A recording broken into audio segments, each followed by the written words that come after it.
Narito ang ating latest satellite image kung saan yung minomonitor nga nating cloud clusters nung mga nakaraang araw ay kagabi ng alas 8 ay naging isa na ngang low pressure area.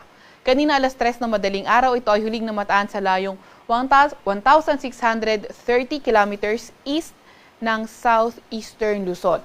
Itong low pressure area na ito ay katamtaman ng tsansa na maging isang ganap na bagyo.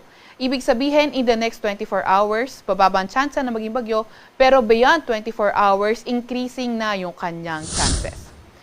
Sa ngayon naman ay nakita natin na posible itong pumasok ng ating Philippine Area of Responsibility ngayong hapon o hindi kaya bukas ng umaga. Nakita nga rin natin na once na pumasok ito at unti-unting lumapit sa ating bansa ay posibleng magdala ito ng mga pag-ulan sa malaking bahagi ng ating bansa. So ito ding low pressure area na ito ay nasa loob na ng ating Tropical Cyclone Advisory Domain. So once or kung mabuhay ito habang nasa Tropical Cyclone Advisory Domain, maglalabas tayo ng Tropical Cyclone Advisory. Or kapag ito ay pumasok sa ating Philippine Area of Responsibility at ito ay naging ganap na bagyo, sa lugar nga na yon, maglalabas tayo ng Tropical Cyclone Bulletin. Kaya patuloy pa nga rin tayo mag-antabay sa mga ilalabas na update ng Pag-asa. Samantalang southwest monsoon naman o habagat ang nakakaapekto sa lugar ng Mindanao at kanlurang bahagi ng Luzon pati na rin ng Visayas. Para naman sa lagay ng panahon ngayong araw, simulan natin sa May Luzon. Inaasahan nga natin sa Metro Manila and the rest of Luzon yung fair weather condition at mga tsansa ng mga localized thunderstorms. So by tomorrow and Wednesday, Thursday, inaasahan nga natin na posibleng maging maulan sa may Mimaropa, pati na rin sa may Bicol region. At pagdating ng Friday and Saturday, posibleng malaking bahagi na ng Luzon yung maging maulan.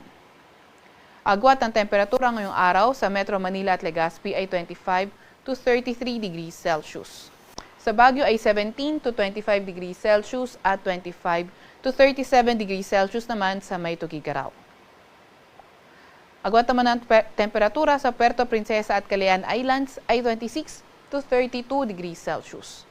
Para naman sa lagay ng panahon sa Visayas at Mindanao, inaasahan nga natin na sa Western Visayas, Negros Island Region, Zamboanga Peninsula, pati na rin sa may Bar, magiging maulan dulot ng southwest monsoon o habagat.